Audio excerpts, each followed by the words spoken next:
Okay. So, sa hapon, madalas po nating pinag-aaralan ang aklat ng kawikaan at pinili ko na ihuli itong bahaging ito sa ating pong journey dito sa Book of Proverbs, no? And this is a very practical topic in the Book of Proverbs at ito ay may kinalaman sa pera. So, I will be discussing the topic financial wisdom in Proverbs. I think you will agree that we are living in one of the most materialistic times in history. Not only here in our country, but across the world. Yung demands, yung trends ng modern life, ay napaka-challenging. Di ba? To embrace a simple lifestyle. Take for example, yung cellphones, di ba? Hindi na siya ngayon tool for communication. Prestige na rin siya, no? Kinakailangan updated ka doon sa ano na ba ngayon? iPhone ano na ba ngayon, Christine? Ha? Wala. Di ba ngayon, talagang kinakailangan maka-update ka doon. And sadly, brethren, even Christians in churches are not immune to the materialistic mindset of our society today. Yung iba, tinitingnan nila yung Kristyanismo primarily through the lens of material blessings. Diba? Sinusukat yung spirituality ng isang tao doon sa kalalagayan niyang material. O yung kalusugan ng isang iglesia doon sa tinatawag nating material prosperity. Doon nakasinusukat yan. Ay, talagang pinagpapala ka talaga. Talagang malapit ka sa Panginoon, dahil meron kang ganitong bagay, meron kang ganyang bagay. No? I still remember, meron kaming dating, matagal na ito, Hindi na ninyo kilala ito, na dumalo ng saglit lang dito sa church namin. At one time, nagkita kami sa isang lugar, at nung panahon na yun, meron akong sasakyan. May kotse ako, na lumang kotse naman, mga karag-karag. Pastor, may kotse ka na talaga ngayon, Sabi niya, talagang naniniwala akong ikaw ay lingkod ng Diyos. Sabi ko, tika, ibig sabihin nung wala akong kotse, hindi ako lingkod ng Diyos? Parang ganun, So, nakikita niyo, mga kapatid, ganun ang pananaw ng marami. Sa mga simpleng kaisipan na ganyan, makikita natin ang measurement ng marami pagdating sa spirituality ng isang tao o sa pagiging totoo ng isang tao sa kanyang relationship sa noon ay sinusukat sa material na pagpapala na dumarating sa kanya. Meron nga iba, motivated to serve actively. Kasi ang expectation nila, they will be receiving blessing in return. And this is why it is crucial, brethren, to be reminded of the biblical principles regarding our money or finances. And the good thing is this, the book of Proverbs, in particular, offers profound wisdom in this topic, teaching us how to handle resources, wealth, with integrity, generosity, and trust in God rather than material gain. So, yun ang ating titingnan. Now, I have no one verse or passage. I will be using the whole book of Proverbs in discussing this matter. So, as I have pointed out in our previous discussion patungkol sa Book of Proverbs, ulitin ko lang, para maging tama ang pananaw natin sa Book of Proverbs, ang aklat ng kawikaan ay koleksyon ng mga karunungan. Hindi siya mga set of guarantees. Ulitin ko, it is collections of wisdom, not set of guarantees. Ibig sabihin, pinipresent ng may akda ng kawikaan ang mga observation niya sa nangyayari sa paligid, gumagather siya ng mga karanasan at mga pangyayari, at mula roon ay nagbibigay siya ng mga mahalagang prinsipyong pangkarunungan na pwedeng ma-adapt natin at gawin natin bilang mga mananampalataya. Mga karunungan na magsisilbing gabay sa ating mga decision making, sa ating pagpasok sa iba't ibang klase ng relationship, pakikipaglaban sa kasalanan, pag-fulfill ng ating mga responsibility, pagtrato natin maging sa mga leaders ng ating lipunan, pagmamanage ng ating mga resources bilang mga katiwala ng Diyos. However, brethren, Proverbs does not promise that following its teaching will always lead to the outcomes we desire. No? Ibig sabihin, ay, sabi ng Proverbs, ganito, gagawin ko nga para magyari ito. Hindi dapat ganun ang concept natin pagdating sa Proverbs kasi collection ng wisdom ito eh. Hindi ito covenantal promise. Ulitin ko, hindi ito covenantal promise, kundi collections of wisdom. Halimbawa lang, Proverbs chapter 3 verses 1 and 2, sabi doon, kapag ka sinunod mo ang mga utos ng kawikaan, magkakaroon ka ng mahabang buhay at kasaganaan. O, imagine mo yan. Ay, sundin ko na. Kasi gusto ko humaba buhay ko eh. Yun ba talaga? Ha? Pag sinunod mo, hahaba buhay mo, magiging masagana ang buhay mo. So, yun yung punto ko. Hindi siya set of guarantees, kundi wisdom siya na pwede nating gamitin sa ating mga decision making. Halimbawa, Proverbs 21 verse 5. The plans of the diligent lead surely to abundance, but everyone who is hasty comes only to poverty. O, tingnan nyo yan. No. Pag inunawa mo yan, dapat maintindihan mo na yan ay general truths rather than absolute promises. Kasi pwede ang isang tao, masipag siya, di ba? Masipag na masipag, pero hindi naman siya umaasenso sa buhay.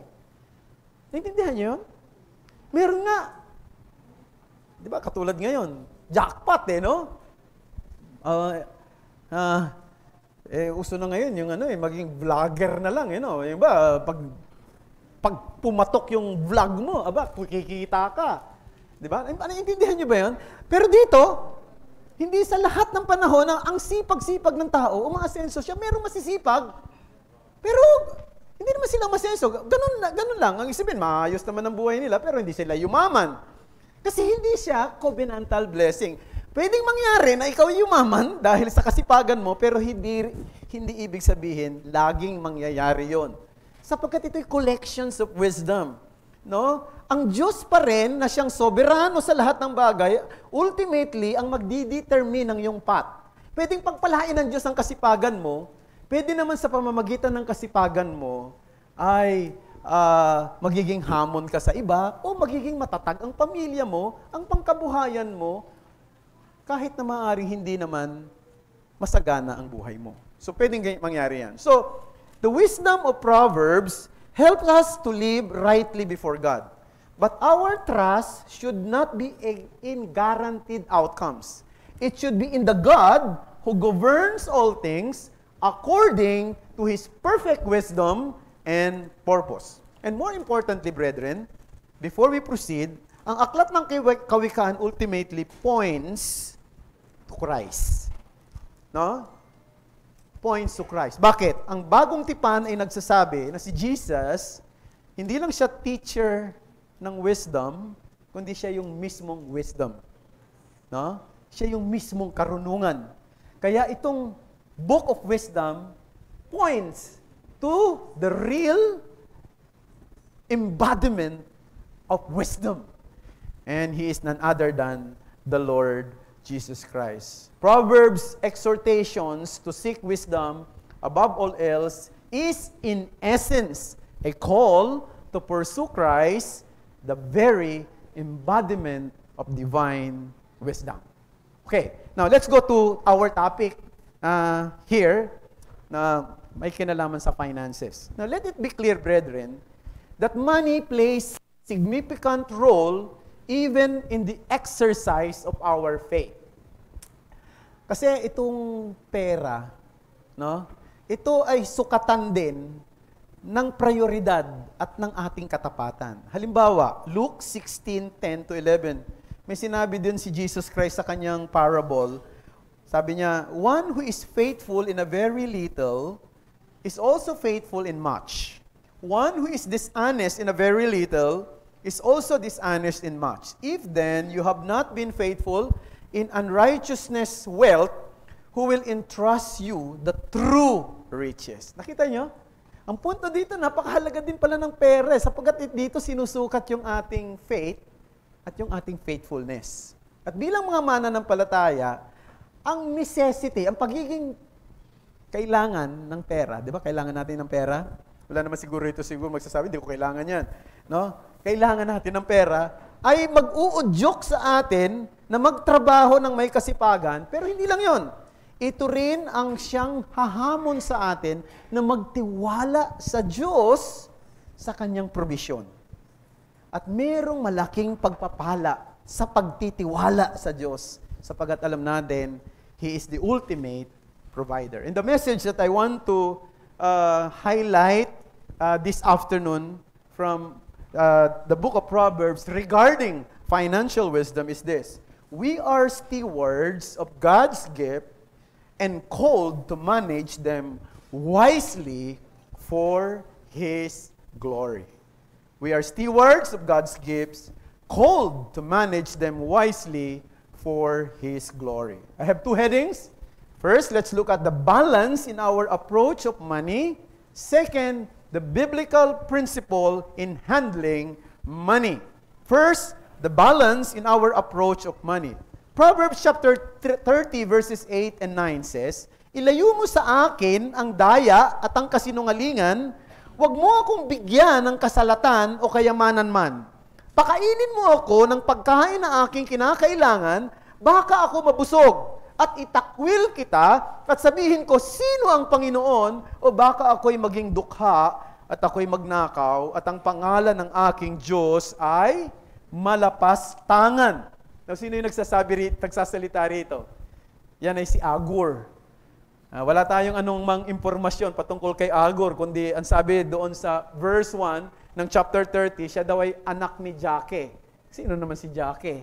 Hindi rin natin alam kung sino siya. So, si Agur, the son of Jake. Pero, ang isang nag-i-stand out dito sa taong ito, yung kanyang humility. Now, sa mga preceding verses, mababasa nyo, inamin niya na hindi siya matalino tulad ng marami. At hindi rin siya mataas na pagdating sa morality. Ibig sabihin, pagdating sa morality, hindi niya sinasabing mas mabait ako, mas moral ako, mas mataas ang antas ng katuwiran ko kaysa sa iba. Hindi niya sinabi yon. Inamin niya na hindi siya ganon. Kinilala niya na limitado lamang ang kanyang kaalaman patungkol sa mga bagay ng Diyos. Yet, sinabi niya na nagtitiwala siya ng buo kahit sa maliit niyang karunungan patungkol sa Diyos. He trusts God in what little understanding He has given to him. And dito, makikita natin ang taong ito, si Agur, nakita niya ang kanyang sarili na isang ordinaryo, isang marupok, isang mahina, no, na tao, pero importantly, tiningnan niya yung pera sa tamang paraan. Hindi niya tinitingnan yung kayamanan na masama. He doesn't view wealth as inherently evil. At hindi rin niya tinitingnan ang kahirapan na mababa. No? Rather, based sa kanyang observation at experience at maybe understanding human nature, kinilala niya na both wealth and poverty can become avenues for sin. No? Ang kayamanan at ang kahirapan ay pwedeng maging daan para ikaw ay magkasala. Diba? Ang kayamanan, pwedeng maging daan para ikaw ay maging mayabang. Para ikaw ay magkaroon ng mataas na tingin sa sarili kaysa sa iba. Ang kayamanan ay pwede rin gamitin para makalimutan mo ang Diyos. Sa kabilang dako, ang kahirapan ay pwedeng mag-create ng temptation para ma-justify mo yung ginagawa mong panloloko o pandaraya, pagnanakaw, at marami pang iba. Ultimately, to dishonor God's name. So nakita niya yung parehong yun. Sa kanyang sariling obserbasyon at sa kanyang pagtingin at pagtaya sa kalikasan ng tao. Pwede itong parehong maging avenue ng sin. Kaya nga sabi niya, huwag mo naman akong payamanin, no? Na makalimutan kita. Huwag mo rin akong sobrang pahirapin. Baka itakwil kita. So, ano yung balanse na dapat nating tingnan pagdating sa mga tinatangkilik natin sa buhay, unang-una, in the matter of morality, money and riches are not inherently evil, as I said. They are blessing from God. He grants wealth to some so that, not that they may feel superior to others, but to become channels of blessings to others. I have emphasized that sa ating Sunday school kanina. Hindi lahat tayo ay pare-pareho ng antas sa buhay. May mga taong talagang pinagpala ng Diyos. May mga taong binigyan ng Panginoon ng medyo nakaaangat sa larangang material. Hindi para maging superior sila. Hindi para ilagay sila sa pedestal, kundi para maging daluyan ng pagpapala sa iba. Kaya nga kung ikaw, pinagpapala ka ng Diyos abundantly, ito'y oportunidad para gumawa ka ng mabuti at maglingkod sa iba. Tandaan natin, sabi ng Biblia, hindi naman masama ang pera.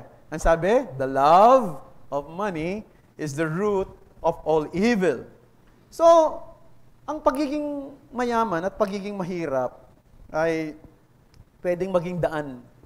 Pwedeng maging possibility na makagawa ka ng kasalanan. As I said kanina, the rich may become covetous of their own wealth. Diba? Pwedeng dahil sa may pera ka, yung pag-iimbot nandun sa'yo, doon sa kayamanan na meron ka. Nandoon na nakatutok ang isip at puso mo, doon sa tinatangkilik mo. Kung ikaw naman ay mahirap, andun yung tendency na mainggit ka. No?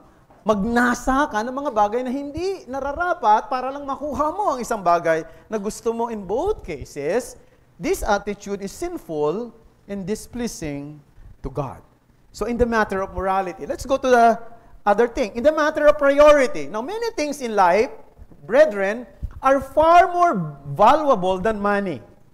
And among them are wisdom and understanding. Wisdom and understanding. Proverbs 16:16. How much better to get wisdom than gold. To get understanding is to be chosen rather than silver. So nakita natin, marami pang higit na mahalaga kaysa sa pera. Ano yun? Karunungan. Kaunawaan. Higit pa daw yan sa ginto. Higit pa daw yan sa pilak. Ano pa? Righteousness and integrity hold far greater value than wealth. Proverbs 16:8. Better is a little with righteousness than great revenues with injustice. So, wealth without integrity leads to destruction. But righteousness brings lasting peace and divine favor. So, mas mabuting mabuhay ka ng may katuwiran at katapatan kaysa magtamo ka ng kayamanan na wala ang lahat ng ito sapagkat ang isang taong maaaring may tinatangkilik sa buhay ngunit walang integridad, walang katuwirang taglay, siya ay mauuwi lamang sa sarili niyang kapahamakan. Proverbs 22, verse 1, a good name is to be chosen rather than great riches. And favor is better than silver or gold. So, yan ang punto. Alam niyo yung pera, come and go yan di ba? Pwedeng kumita ka, pwedeng malugi ka, pwede namang makaahon ka uli, makabangon ka uli. Pero pag nasira na yung reputasyon mo, mas mahirap makabawi ron. Mas mahirap ma-restore yun. Kasi, di ba? Pwede mong makalimutan na once upon a time, may nalugi ka, nawalan ka. No?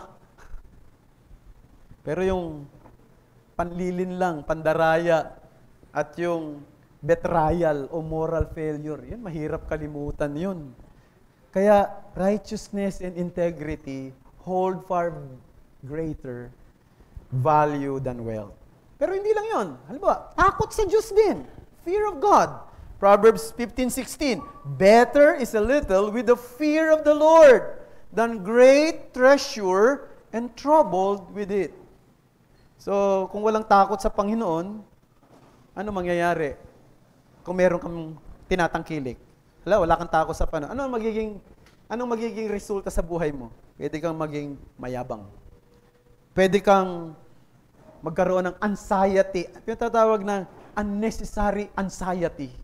Kasi meron kang tinatangkilik na ingat ka.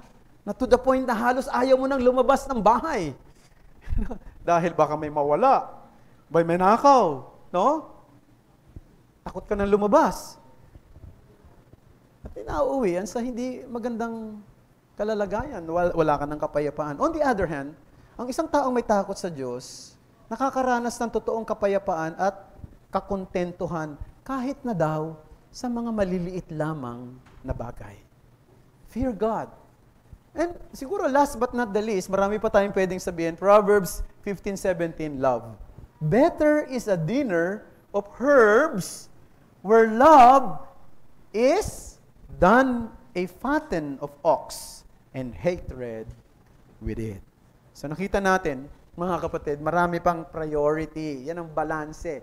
Marami pang higit na mahalaga kaysa sa mga material na tinatangkilik natin sa buhay. No? At yan yung mga katangiang Kristiyano na dapat meron tayo. Pero hindi lang yon. In the matter of spirituality, our worth is not determined by how much we have or how little we possess. Alam niyo, ang pera, kayamanan, pagpapala yan sa Diyos eh. Pero hindi yan sign ng isang tao ay spiritual o masyadong, di ba, yung favor ng Diyos sa kanya. Di ba, minsan ganun ang concept ng ibang tao ngayon. No, pagka medyo meron kang nagkakapera ka o maaaring gumaganda yung takbo ng trabaho mo o ng negosyo mo, no? Ang tingin ng iba, wow, lakas na lakas mo talaga kay Lord. No? Buti ka pa. Di ba? Bakit? Sinusukat niya doon sa, saan? Sa material na bagay. Ang isang tao na maaaring naghihirap, hindi ibig sabihin tinatalikuran ng Panginoon. Proverbs 22 verse 2, tinan nyo. Ganda nito. The rich and the poor meet together. The Lord is the maker of them all. Nakita niyo yung patas na pagtingin ng Proverbs, no? Sa tingin ng Diyos sa mahirap at saka mayaman, hindi sinusukat ang spirituality nila sa kanilang tinatangkilik. So, mga kapatid, hindi natin dapat questionin ang karunungan ng Diyos, no? Bakit mayroong mas nakakaangat ang iba kaysa sa atin? Dapat magtiwala tayo sa Diyos. Imbis na tayo magreklamo sa financial situation natin, tandaan natin ito. Ito, prinsipyo rin ng Bible to. To whom much is given, much is required. Diba? So, tayong mga Kristiyano, ano man ang estado natin sa buhay? Ang totoo lang, pinagpala na tayo ng Diyos eh. Ang totoo lang, meron na tayong kayamanan na hindi masusukat eh. At hindi mawawala kay Kristo Jesus. Meron pa bang higit na pagpapala na makatanggap ka ng kaligtasan na matiyak mo na ikaw ay napatawad sa kasalanan? Kung ikaw wala sa Panginoon, kung hindi ka nakakilala kay Kristo, kung hindi si Kristo ang tagapagligtas mo, mahirap ka man o mayaman ka man, nasa daan ka ng kapahamakan. Kaya nga, pwede nating sabihin na walang pinakamataas na antas ng kayamanan, kundi yung makilala mo si Jesus. Pag nakilala mo si Jesus, pwede ka na mamatay. Kung tutuusin, di ba? Bakit? Nasa iyo na ang lahat eh. Di ba? Katulad na sinabi ko, di ba, nung naging Christian yung mga anak ko, sinabi ko, ano pang hahanapin ko? Kung maging maganda ang buhay nila, umasenso sila, pero wala sila sa Panginoon, ano yun? Di ba? Anong tinamunon? Kayamanang lumilipas. Kayamanang mawawala rin. Panandalian. Kaya nung maging mananampalataya sila, tuwang-tuwa ako eh. Bakit? Sapagkat tinanggap na nila yung kayamanan na kailangan nila. Na hindi na mawawala sa kanila. Yun din ang punto ko mga kapatid. Ano ba mang kayamanan na pwede nating ipantay sa kaligtasan na ginawa ni Kristo para sa makasalanang tulad natin? Ano ba bang kayamanan pwedeng ipantay na maintindihan mo yung pananampalataya na hindi naiintindihan ng karamihan. Ano pa bang kayamanan na maintindihan mo na bago pa itatag ang sanlibutang ito, ikaw pala hinirang ng Diyos. Kaya pala dumating yung punto sa buhay mo na nung narinig mo ang Ebanghelyo o nabasa mo ang Ebanghelyo, ay nagkaroon ka ng pananampalataya sa Kanya. Ano ba bang kayamanan na pwedeng ipantay sa katotohanan ikaw ay pinawalang sala dahil sa katuwiran ni Kristo, na ngayon ay inampun sa kanyang pamilya at ngayon inihahanda tungo sa kalwalhatiang darating. Meron pa bang kayamanan na pwede tayong ipantay dyan? Wala na. Kaya tayo mga Christian, kung tutusin, mayaman na tayo. Di ba? Pinagpahala na tayo. Ang kailangan ng tao, katubusan. Kaya kung hindi ka pa Kristiyano ngayon, no? Yan ang isang bagay na isipin mo. Kasi kung hindi ka Christian ngayon, para kang isang bulag na naglalakad, na hindi mo alam, mahuhulog ka na sa bangin. No? Make sure of your salvation now. If you're not yet Christian today, come to Christ, the only Savior of sinners. Come to Christ. Kasi tandaan mo ito, ang material na kayamanan ay walang kabuluhan sa araw ng paghuhukom. Proverbs 11:4. Basahin natin. Riches do not profit in the day of wrath, but righteousness delivers from death. So nakita natin kung gaano pinibigyan ng balanse, ng aklat ng kawikaan, ng tingin natin sa mga pera o tinatangkilik natin sa buhay. Pangalawa, let's go to the second heading. Biblical principles in handling money. And also, I will be using the book of Proverbs. Now remember this, brethren, hindi po ako eksperto pagdating sa managing finances. Mas maraming magaling sa akin dyan, dito sa church. No? Maraming pwede kayong konsultahin pagdating, paano ba gumawa ng budget? Ako hindi marunong. No? Nag-struggle din ako dyan sa area na yan. Katulad ng iba sa inyo, ang challenge kasi sa akin, hindi yung paano mag-handle ng pera, kundi saan ang pera na i-handle ko? Yan. No? So, however, brethren, yung mensahe na gusto kong sabihin sa inyo mula sa aklat ng Proverbs ay hindi about budgeting. Kundi yung maintindihan natin yung prinsipyo ng salita ng Diyos patungkol sa paano natin gagamitin ang mga bagay na tinatangkilik natin sa buhay. Particularly here in the book of Proverbs. Dito tinuturuan tayo paano maging matalinong katiwala ng mga resources, malaki man yan, maliit man yan.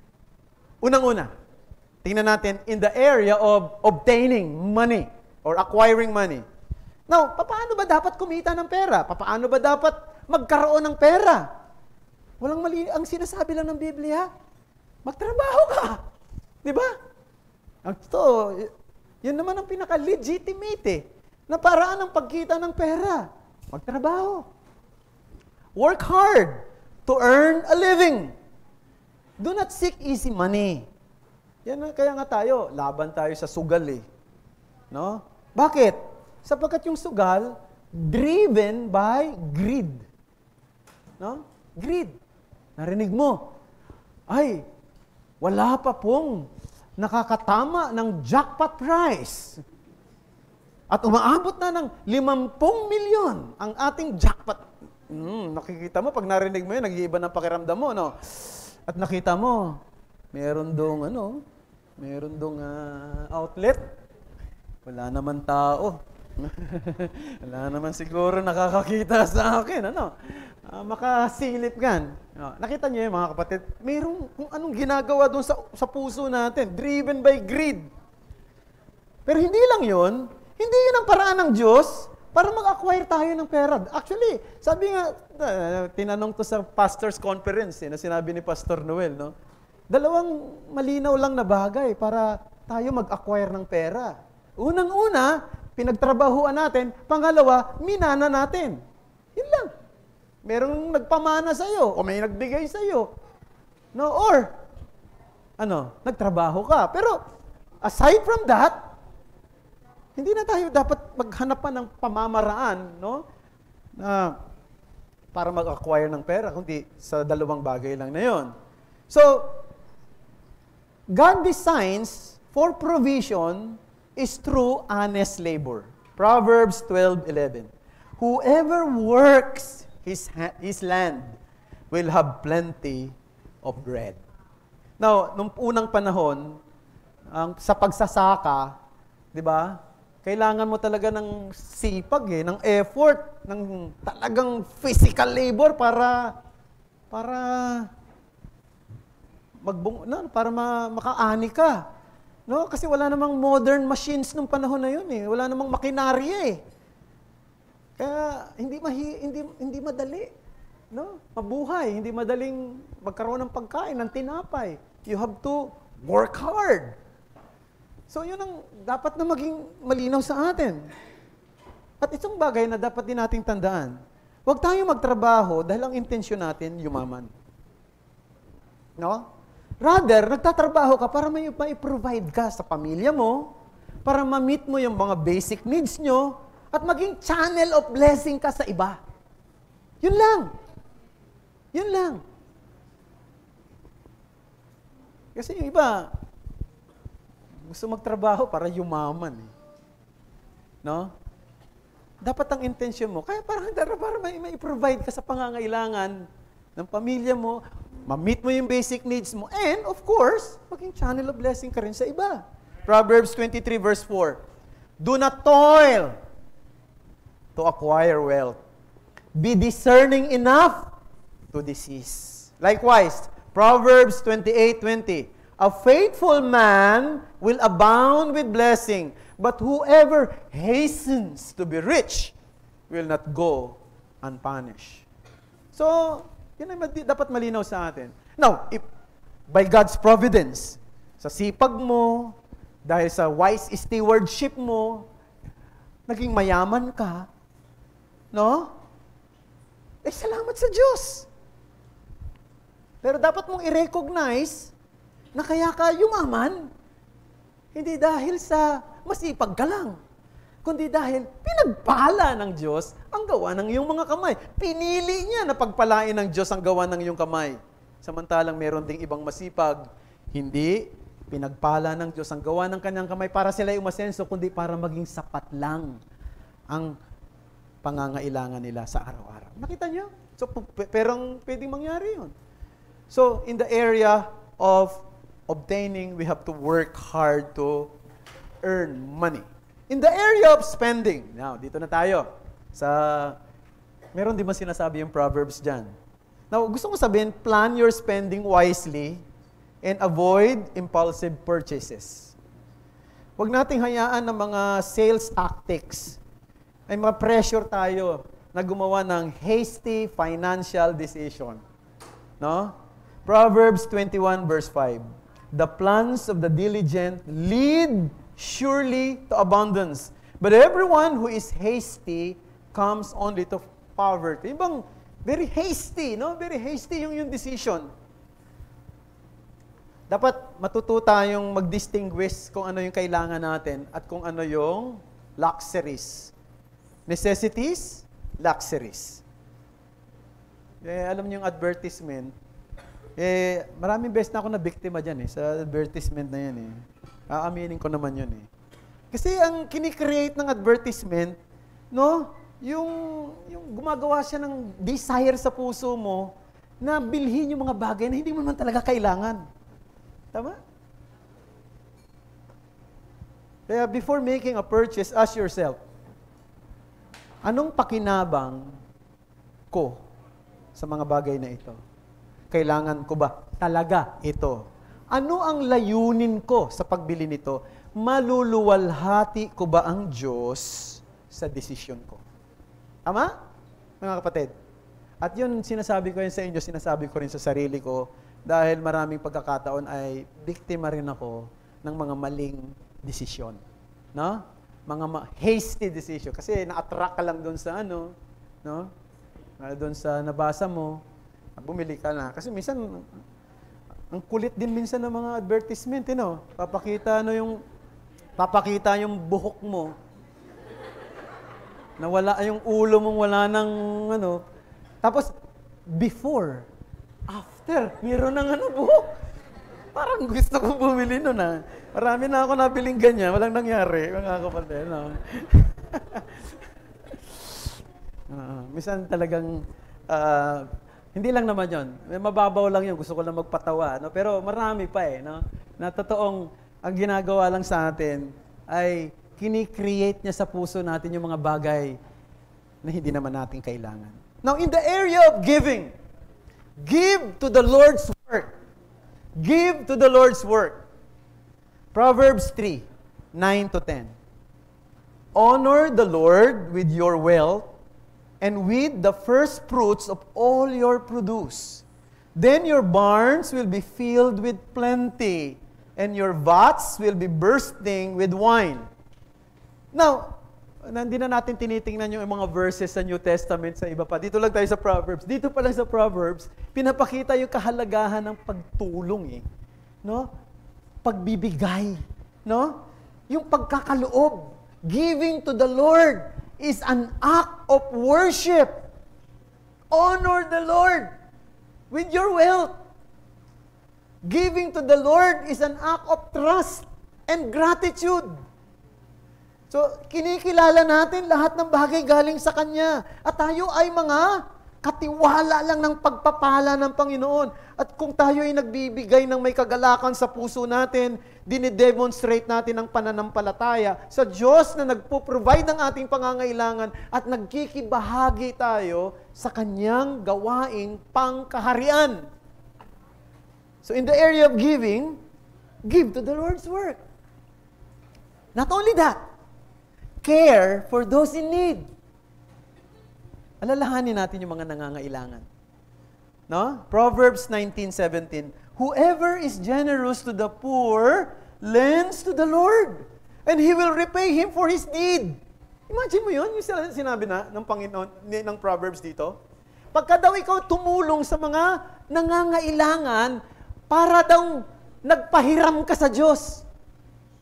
Minsan, ang hirap magpahiram sa iba, no? Di mo alam kung makakabalik pa Di ba? Tama ba? No? Pag may nangutang sa'yo, no? Siyempre, hindi mo na iniisip. Ako, madalas ganun Hindi ko na iniisip, no? Kasi baka ma-frustrate ka lang, ma-disappoint ka. Kasi minsan, talaga namang maaring wala namang maibalik kasi kulang talaga sila, walang-wala, no? Pero ang Diyos, sa tingin nyo, nagpautang ka sa Kanya, hindi niya kayang bayaran? Di ba? Parang sinasabi rito tumulong ka sa mga nangangailangan. Para ka daw nagpautang sa Panginoon. Aba, hindi na nagpautang ako kay Lord. Ang ibig sabihin nun, hindi ka kakalimutan ng Panginoon. Ganun lang kasimple yun Di ba? However, dapat din tayo maging careful na hindi natin matolerate yung mga taong tamad. Yung mga taong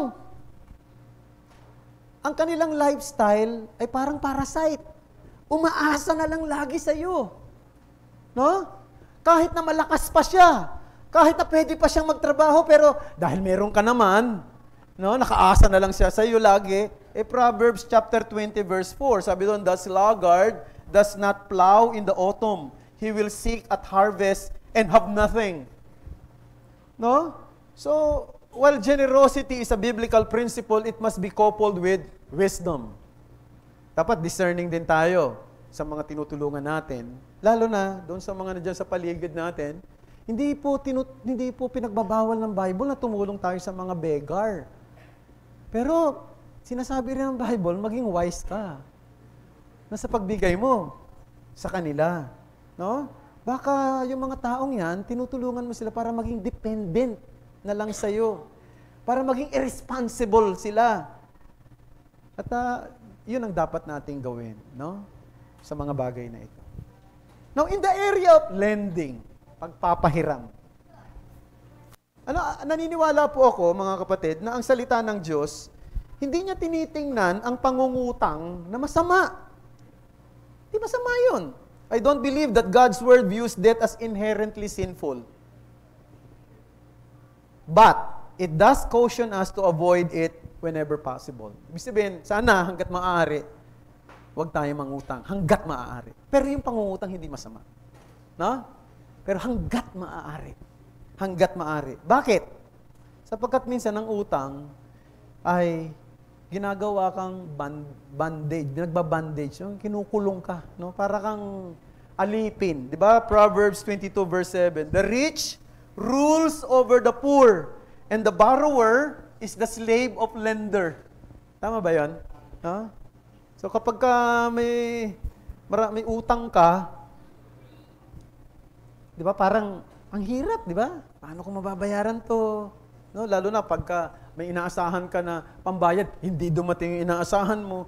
So napakahirap. Tapos andyan na yung si Mang Manny, no? Hindi si Brother Manny, kundi si Manny Ningil, no, andyan na. Paparating na. Ano gagawin mo? Iiwas ka na lang, no? Magtatago ka. Ang sabihin, nagiging alipin ka niya. Kailangan makalaya ka. So hanggat maaari, pero hindi masama yung pangungutang. Ulitin ko, hindi siya masama, pero hanggat maaari, sana hindi tayo mahulog dyan. Sapagkat, ito pang problema, debt assumes upon the future, di ba? We may expect that we will have funds to pay it back. Siguro, kaya ko naman bayaran yan. May paluwagan kami. No. Anong problema? No, yung may hawak ng paluwagan, nagamit niya yung pera. Pati, yan ang pambayad mo dun sa, dun sa pinagkakautangan mo. Kaya naman, ina-assume mo kasi yung future Di ba? O meron promise payment. O maaaring meron kang business deal. No? Magbabayaran na kami sa katapusan. No? Kaya may pambayad na ako ng utang. Pagdating ng katapusan, na-postpone yung deal. Next month na lang. Hanggang sa maaring hindi na natuloy. So, Proverbs 16:9 is reminding us that the heart of man plans his way, but the Lord establishes his step. So, if you have debt, make plan to repay it. When you have the means, do not delay in settling. Ulitin ko, kung meron kang utang, gumawa ka ng plano na mabayaran ito. Pag meron ka ng pambayad, huwag mo nang i-delay. Bayaran mo na. No? Bakit? Kasi, di ba, mas magandang makalaya ka na kagad. Proverbs 3:27-28. Sabi doon, do not withhold good from those to whom it is due when it is in your power to do it. Do not say to your neighbor, go and come again tomorrow. I will give it when you have it with you. Alam niyo yung prinsipyo na ito, it applies both ways. Whether helping those in need or repaying the debts. Halimbawa, meron taong lumapit sa iyo na nangangailangan talaga ng totoo. Meron ka namang kakayanang tumulong. No, ibig sabihin, meron kang may pantulong ka. Hindi yung, di ba, lalapit sa iyo, yung pera mong hawak pambayad mo yun ng mapuputulan na kayo Siyempre, no? Alam nga namang pahiram mo yun. Baka mawalan kayo ng kuryente bukas. Siyempre, hindi mo ipapahiram yun. Naintindihan yun? Pero kung halimbawa, meron ka naman pera, lumapit yung tao. Huwag mo nang ipagpabukas, sasabihin sa kanya, sige, balikan na lang bukas.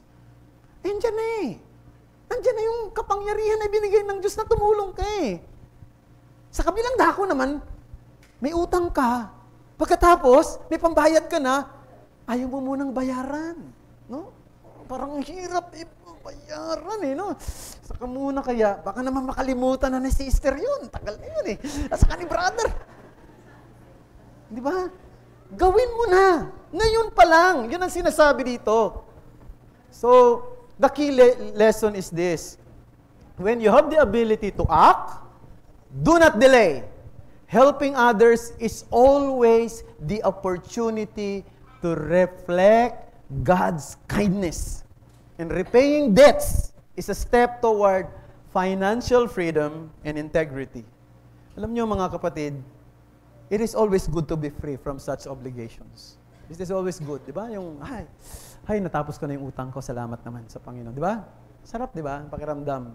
Wala ka nang iniisip. No? So, at kung meron ka naman, alam niyo yung pagtulong, masarap yan.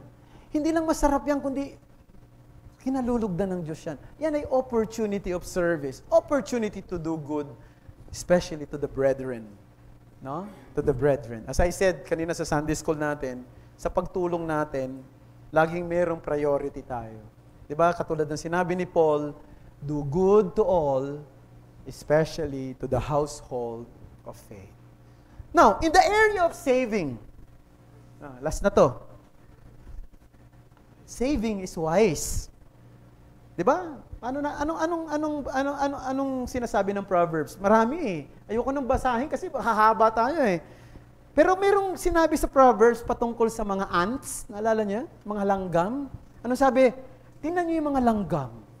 Wala silang amo, pero sila'y nag-iimbak ng pagkain sa araw ng tag-init para ihanda ang kanilang sarili na meron silang makakain sa araw ng tag-ulan. Proverbs chapter 6, basahin nyo yun nandoon. No? There may be crisis ahead. May mga unavoidable obligation that require financial preparation. Nakita natin sa Bible si Joseph, naalala nyo si Joseph the dreamer? Ano yung naging payo niya kay Paraon? Matapos niyang i-interpret yung panaginip ni Paraon, nasabi niya magkakaroon ng tagutom. Sabi niya sa Paraon, mag-imbak na tayo ngayon habang hindi pa dumarating ang araw na yon. Sinunod siya ni Paraon.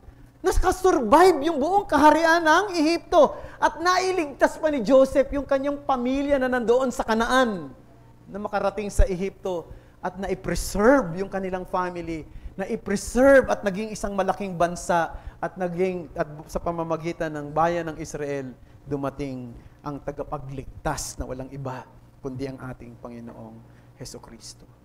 So, ganito po ang dapat na maging ugali natin. However, while saving is prudent, we must ensure na yung tiwala natin sa Diyos ay hindi madidiminish. No? Kasi minsan, baka masyadong tiwala mo sa savings mo na wala na sa Diyos. No? May savings naman ako wala na sa Diyos. Hindi, ang tiwala pa rin natin ay nasa Panginoon. Now, sa pagtatapos, ang material na bagay ay hindi magbibigay sa atin ng totoong kagalakan at kasiyahan sa buhay. No one, at the end of his life, ay magsasabi na, palagay ko wala naman talaga, na magsasabi na, at the end of his life, sasabihin niya, sana, nagpayaman pa ako at binawasan ko yung oras sa pamilya ko, binawasan ko yung oras sa paglilingkod sa Diyos, nagpakayaman pa ako. Sino mang masasabing ganyan pagka malapit ka na sa hukay? No? Kapag may sakit ka na at tingin mo, mukhang matatapos na buhay mo. Di ba? Kabaliktaran Sana, mas maraming panahon ang ibinigay ko sa paglilingkod sa Diyos. Sana, mas maraming panahon ang ibinigay ko sa pamilya ko. Kesa sa mga bagay na ito. Di ba ganon? Si John Rockefeller, of course, naging pinakamayamang tao ito sa mundo nung kanyang panahon. Sabi niya, I have made millions, but they have brought me no happiness. And that is a confession of a multi-millionaire in his time. Now, kung ikaw ay totoong Kristiyano ngayon, ang totoong kayamanan mo ay wala dito sa mundo. Ang totoong kayamanan mo ay nandoon sa bagong langit at bagong lupa. No? Nandoon ang totoong kayamanan natin. At yung kayamanan natin yun, hindi mawawala yun. Yun ay eternal. Isang araw, ang lahat ng mga pinahahalagahan ng mga tao sa mundong ito, mawawalan ng kabuluhan. Ang kasaysayan ay magtatapos. Ang kapangyarihan at impluensya ng sino mang tao na kinikilala natin ay lilipas.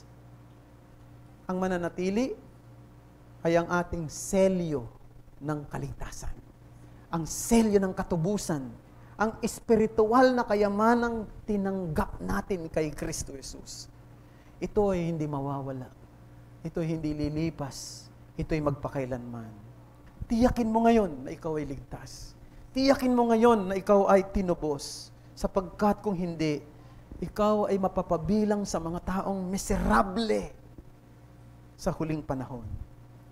Isipin nyo, no? Maging miserable ang buhay mo forever. No? Maging miserable ang buhay mo forever. Di ba? Pinag-aralan natin dito sa Sunday School yung hell. At sinabi ko sa inyo na yung ibig sabihin ng apoy doon, hindi yung literal na apoy, kundi ang ibig sabihin noon ay paghihirap. Ulitin ko, paghihirap. Alam niyo kung ba't ako hindi naniniwala na literal na apoy yun? No? Yung sinasabing na hell na susunugin ka. Kasi ang isa pang description ng hell ay ano? Utter darkness. Paano nangyari yun? Merong matinding kadiliman daw doon sa impyerno, pero may apoy. Di ba pag may apoy, nawawala yung kadiliman? So anong ibig sabihin? Yun ay simbolo ng sobrang hirap. Di ba yung apoy, pain ang ibig sabihin. Utter darkness means what? Great sadness. Great loneliness. Di ba pag nasa madilim ka, sobrang lungkot nun. Kaya nga, alam mo, dun sa Europe, di ba, sa Norway, isa sa mga problema ng mga tao doon ay depression. Bakit? 6 na oras lang sa winter ang umaga sa kanila. Tapos pag mayroong may ibang bahagi sa Norway, wala talagang umaga. Kaya ano nagiging sakit ng mga tao? Depressed sila. Bakit? Kasi ba nakaka-depress yung puro gabi? Puro madilim. So ano ibig sabihin? Yung hell ay isang lugar na ang mga tao ay nalulungkot, pero ang problema, nalulungkot ng walang katapusan. Tara na. Di ba tayo nalulungkot din naman tayo eh. Pero minsan pagkatapos ng ilang araw, nawawala na yung kalungkutan. Yung nalulungkot ka ng walang katapusan, grabe yun. Tapos naghihirap ka ng walang katapusan, tapos meron pang uod. Ano yung literal na uod? Sabi ng mga Puritans, yun daw ay tumutukoy saan? Conscience. Sinusurot ka ng sa iyong budhi. Yung bang sinusurot ka sa budhi mo ng walang katapusan? Di ba naalala mo? Ba't ko ba nagawa yun? Nakakainis naman, nagsisisi na ako, pero hindi nawawala, doon pa rin hanggang ngayon, forever. Imagine mo, yun ang pupuntahan ng isang taong wala sa Panginoon. Kaya kung wala ka pa kay Kristo, lumapit ka na sa Kanya ngayon, sapagkat siya lang ang pag-asa ng isang makasalanan para ikaw ay maligtas sa walang hanggang kapahamakan. Lumapit ka sa Kanya sa daan ng pananampalataya at pagsisisi. Anong sabi ng Panginoon? Ang sino man lumalapit sa akin ay hindi ko kailanman itataboy. Manalangin tayo. Salamat, Panginoon, sa mga salita mo na napagbulayan namin sa hapong ito. Sulat mo ang lahat ng ito sa puso namin.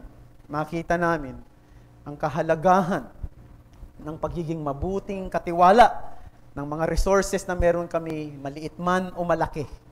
Tulungan mo na sana ay maging daluyan kami ng pagpapala sa iba. Tulungan mo na maging matatag kami sa lahat ng bagay, hindi lamang sa larangan ng finances namin o sa aming mga trabaho, sa mga pinagkakakitaan namin, kundi sa lahat ng bagay, lalo na sa pananampalataya namin. Sapagkat yan ang pinakamahalaga. Tulungan mo na mas pahalagahan namin ang aming kalalagayang espiritual kaysa sa mga bagay na lumilipas sa mundong ito. At ito ang aming dalangin sa ngalan ni Jesus.